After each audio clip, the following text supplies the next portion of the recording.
என்னங்க பாத்ரூம்ல தண்ணி வரலமா, டெய்லி இதே விஷயம் போச்சு. ஏய் யார் வந்திருக்காங்கன்னு பாருங்க. ஐ தாத்தா, அத்தை நல்லா இருக்காங்களா? நல்லா இருக்கா. இதோ வரேங்க. வெறும் காத்து மட்டும் தான் வருது, தண்ணி வரலமா. ஒரு ஜக்கு தண்ணி கொடுத்தா அப்படி. இந்த ஒரு ஜக்கு தண்ணிய 1000 அடி கீழ இருந்தா எடுக்கிறோம். அப்பா வந்துடுறப்பா. அப்பா ஸ்கூலுக்கு நேரா. அந்த ஒரு நிமிஷம் வந்துடுறேன். இந்த சீக்கிரமா 2 பேரும் பல்ல விளக்குங்க. எங்கேயுமே தண்ணி இல்ல. டேய் வாங்கடா ஓடியாடா, வெண்ணி காட்டுங்க. ஆத்தங்கரையில குளிச்ச நாகரிகம் கடைசியில அப்பார்ட்மெண்ட்ல துடைக்கிற நிலைமைக்கு வந்துட்டீங்களடா.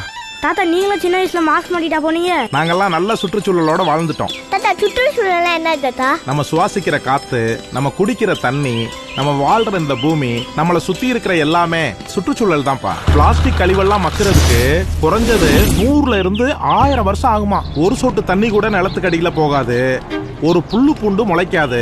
தாத்தா அப்ப காத்துக்கு இப்ப நீ மாட்டிருக்கீல இந்த பேக்கு, இது மாதிரி எல்லாரும் O2 சிலிண்டரை மாட்டிக்கிட்டு இந்த உலகம் முழுக்க திரியணும். அப்புறம் எப்படி தாத்தா நம்மள இதுல இருந்து காப்பாத்திக்கிறது?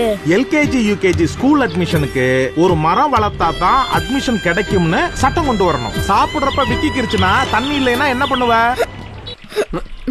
இரு சரி சரி. தண்ணி இல்ல,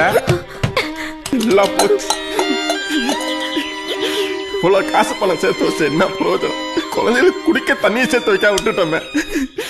தாத்தா இனி நாங்க ஒவ்வொரு பிறநாளுக்கு ஒவ்வொரு மரம் வளர்க்க போறோம். என்னப்பா வந்தோடனே கிளம்புறிய? தண்ணியை தான் கமர்ஷியல் ஆக்கிட்டீங்க, காத்தையாவது கமர்ஷியல் ஆகாம பாத்துக்கங்கப்பா. நீர் என்று அமையாது உலகு எனின் யார் யார்க்கும் வான் என்று அமையாது ஒழுக்கு